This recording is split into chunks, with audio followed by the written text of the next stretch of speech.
What's going on though, y'all? How y'all doing today? You know, NFT talk every Tuesday and Thursday. Oh, awesome. All right, bet. How you doing, brother? What's going on? Man, I'm blessed, bossed up, and winning, man. What about yourself? Come on, man. You already know what time it is. You see me? Every time I'm doing better than the last. You know what I'm saying? Check this out though, y'all. This is episode 2. I'm very excited to have my boy with me, Dr. Jamar Montgomery. Today we're going to be talking about platforms that you can sell NFTs such as Rarible, OpenSea, Axie Infinity, NBA Top Shop. We're also going to be talking about artists and musicians that have released NFTs. Tory Lanez, Meek Mill's getting ready to drop one, right? And also things that you can sell as NFTs, right? So we're going to jump right into it, talking platforms to sell NFTs. I mentioned Rarible, OpenSea, Axie Infinity, and NBA Top Shop. As far as OpenSea goes, I feel like it's more the beginner level, right? It's very user friendly. I've used it. It's very easy. If you have everything set up, it might take you about 5 minutes Yep.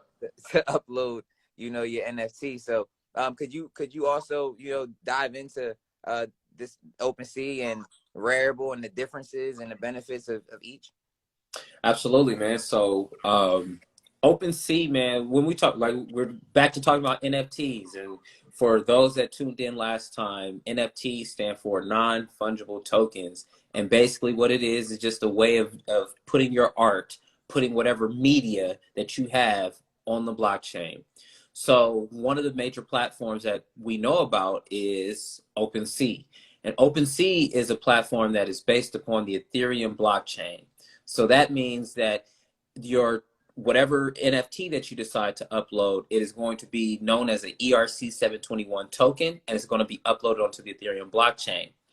Another platform that's available is Rarible, and that's another large platform.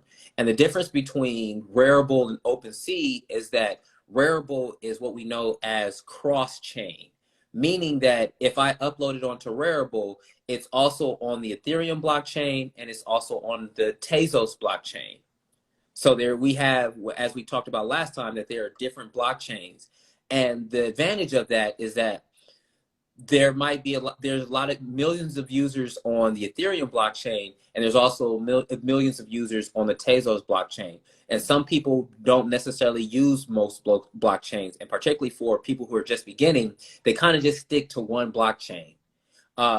What Rarible does is allows for your NFT to be encoded so that it can be utilized on different blockchains, therefore expanding the use and also helping to save on some of the fees that it costs to mint and also sell your NFTs. That's awesome. As far as Axie Infinity, I know we were talking previously, and I know it's got something to do with a video game. Am I Yes. correct? Yeah, so Axie Infinity is a game that's based upon the blockchain. And what they did is they created an entire marketplace so that you can buy their artifacts and whatever skins and characters and things like that. You'll be able to buy that for the particular game, and that's loaded onto the blockchain. Wow. Also, and then NBA Top Shop. Is that I'm not too familiar with that one, so I'm gonna let you elaborate with that one. NBA Top Shot is just now the NBA's foray into the blockchain, and that's also, if I'm correct, is also on the Ethereum blockchain.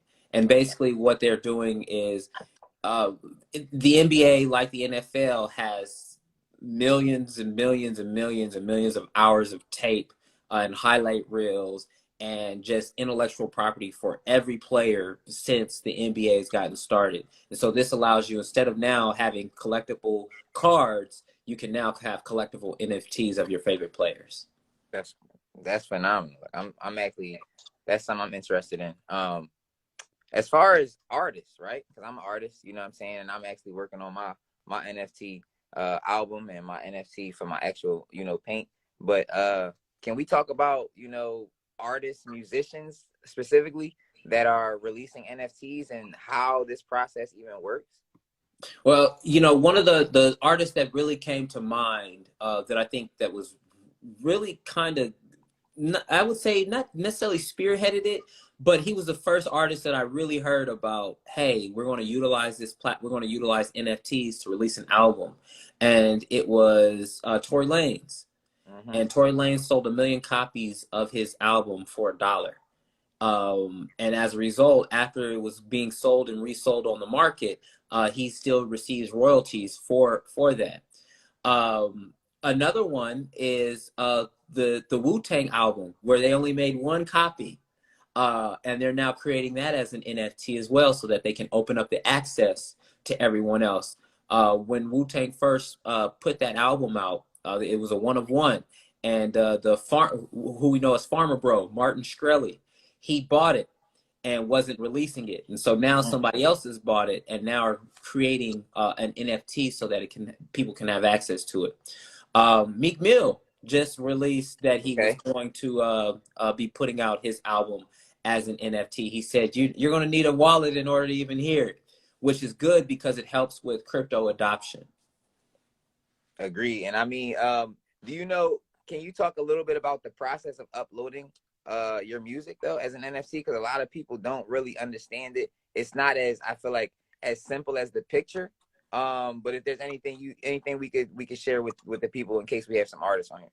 Well, oftentimes, a lot of times artists, I would say that Rarible is probably an easier way, one of the easier platforms if you want to upload music. Okay. If you want to upload something that's different than a JPEG or a picture or something like that, Rarible is probably a better option for it. It's not necessarily too difficult. I would say that once you get on the platform and follow the instructions on the platform, they're pretty self-explanatory. What's making sure that is you have enough money in order to mint it, which means uploading it onto the blockchain so that it's now encoded as a token.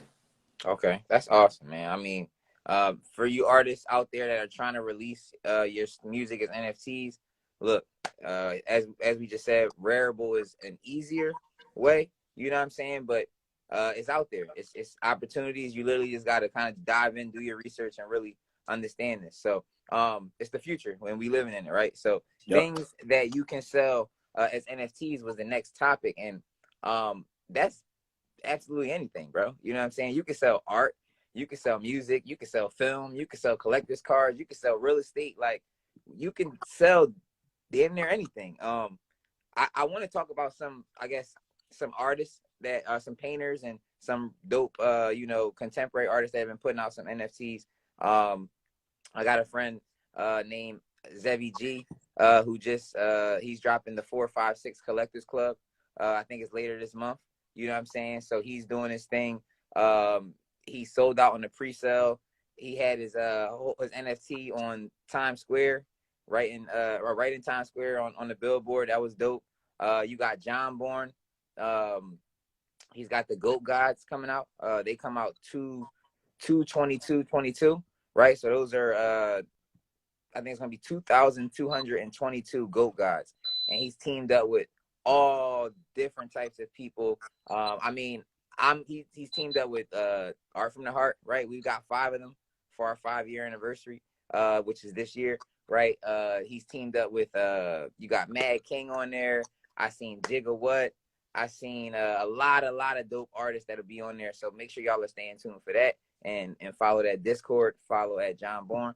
And there's just a bunch of dope. Oh, my boy Brian Mills. He just dropped 777, I think, of his Micelle NFTs, and those are pretty dope. You know what I'm saying? And they're affordable, right? So go cop up on those. And these are all gonna raise in value because these artists are doing their thing in real life. You know what I'm saying? So as far as music goes, we talked about Meek and Tory, but has any films been done as an NFT? Yeah, I know it's possible, but has it come out yet? I'm sure that they have. I have to do a little bit more research. I know that Quentin Tarantino was trying to release some of his manuscripts from Pulp Fiction, and the movie studio stopped him from being able to do that. Interesting. So I'm sure they don't have nothing in the contracts about that, but they can. Well, intellectual property is intellectual property, and if they're able to stop you, I know that Dame Dash We forgot about Dame Dash. Dame Dash was selling his rights to, what was it, Jay-Z's Reasonable Doubt. Mm-hmm. He was selling that as an NFT. So, but back to film, we can do some research. Let's see film NFTs. Let's see anybody who's doing I film mean, I'm NFTs. on the computer right now. If anybody in the chat knows, um, definitely put it in there. As far as we'll take questions at the end. So if y'all have any questions, please keep putting them in the chat, and we'll scroll back up and try to get to as many as possible. But make sure y'all are, putting y'all questions in the chat, and we'll make sure we are answering them. Also, we need you guys to keep sharing this. All right. So share this live. Make sure you are sending it to everybody you know. This information is important, right? We are for the culture, and we are going to keep delivering this information. As much as we know, we going to, spread and share with y'all. But we need y'all to, do the due diligence and share that. So collector's cards. Also a very, very great NFT that you can possibly purchase or whatnot. I feel like the Pokemon ones go crazy. Yeah, they do. They do. All because of the culture that's all behind it. That's behind Pokemon and Pokemon Go. And people are already familiar with having a Pokemon card and seeing how Pokemon cards have. I mean, those. I would say that those were some of the original NFTs, right? You'd only have a limited edition of particular Pokemon cards, and find out that one of those cards might be worth $5,000-$6,000 just because of its rarity. So that's an example. I mean, I have my own NFTs, and I was teaching political science, and so what I did is every time that you buy my NFT, you get access to my political science course. So That's smart, bro. yeah, And man. when did you start with that? November 2020, November 2021. Oh yeah, you on. All right, so that was around the time of the Exactly. yep, Exactly. All Black National. All Black Shout out National. to Dr. Boyce, man, because without him, we probably wouldn't be here right We now. wouldn't even be connected without You Dr. know what I'm Boyce. So saying? shout So out shout out to Dr. Dr. Boyce. Boyce, because this is this is important. Like I said, we met at the All Black National Convention, and we felt that this information needed to be spread. We did a panel together there. The synergy was there, and I think now moving forward, we're gonna keep getting this information to y'all. But lastly, before we wrap up, I wanted to talk a little bit about real estate, right? Like there's people really selling and buying real estate in the metaverse. Can you elaborate to like some of what's going on and how do you even get involved and how do you make your money back on real estate that's not real per se? Beautiful, beautiful. So, I mean, Sandbox is one of the major ones. Decentraland is another one. And what it allows you is access to their particular platform. You buy land on their particular platform, and there are concerts that are being held on these platforms. One of the famous examples that I like using is what happened with what's that game? What's that game? Um, Travis Scott did a concert, did an entire Fortnite. concert. Fortnite. Fortnite, right? Yeah. Fortnite. Now imagine that Travis Scott concert now being had in the Sandbox, and you're able to have access to that particular concert, right? That's fire. Another one is Super World. Super World, what they're doing is they're taking real life real estate and putting it on the blockchain as an NFT so that you can buy that land. I think that is, I'll put it like this: there's money to be made, and there's opportunities there. When it comes to actual real estate, I think one of the best use case of it is having that as a public registry. So the Okay. same way in which you go down to the Hall of Records in order to put your deed for your house, that you should actually have that deed as an NFT, so that makes it much easier to be able to be transferred. I gotta get on it, man. I've been I've been trying to be on my game, you know what I'm saying, pioneering, but it's still a lot more to learn, you know what I'm Yeah, saying? So that's one thing, excuse me, that's one thing that I really that interests me, you know what I'm saying? Like yeah, just in the whole metaverse and how you can how the world will be in 100 years, bro. yeah, Like what's really gonna be going on? Like, you know what I'm saying? Like you're not even gonna drive no more, you just gonna hop in your, you know what I'm saying, your metaverse type wheel, you know what I'm saying, or your virtual reality car, and it really take you somewhere. You really able to. I really don't know. You know, it's so many possibilities. So, you know, that pretty much wraps up everything we wanted to kind of go over today.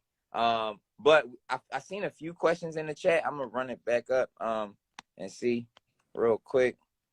I think somebody asked, how much does it cost to mint an album, or to how much does it cost? Yeah, how much does it cost to make an album in NFTs? What? Can you tell me how much does an album cost? Oh, can you tell me how much an album costs in NFTs? I'll answer it. I think when you mint it, if you're talking about, I'm gonna give you both. If you're trying to mint it, it's probably gonna be something very cheap, right? It's never really too expensive, as far as trying to get an NFT up. As far as like, as far as when you're buying one, it just depends on what the artist is selling it for.